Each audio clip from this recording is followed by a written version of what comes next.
Guys ജാസ്മിനിലേക്ക് എല്ലാ കുട്ടികൾക്കും സ്വാഗതം. അപ്പൊ നമ്മൾ എല്ലാ വീഡിയോ എടുക്കുന്നത് ഞങ്ങളുടെ ബ്ലോഗാണ്. അപ്പൊ ഇന്നത്തെ പ്രത്യേകം എന്താ വിഷയം? സ്പെഷ്യൽ ഡേ ആണ്. എന്താ സ്പെഷ്യൽ ഡേ ആണ് മോളൂ? എന്തായാലും വന്ന് ഇട്ടും ഞങ്ങൾ സർപ്രൈസ് കണ്ടാലും ഇതാണ് കേട്ടോ. ഈ കുറെ കാലം ഇങ്ങനെ ഒരു സാധനം പറഞ്ഞോളൂ അങ്ങനത്തെ എന്തോ ഒന്നാണ് എന്തൊക്കെ സർപ്രൈസ് ആയിട്ട് കൊടുക്കുന്നത്.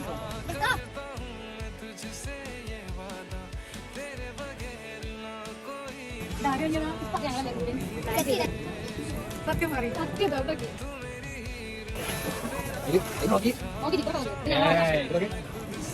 കൈ നടക്കുക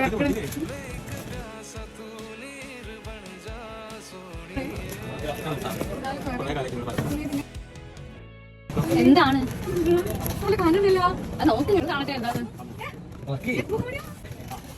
എന്താ സന്തോഷം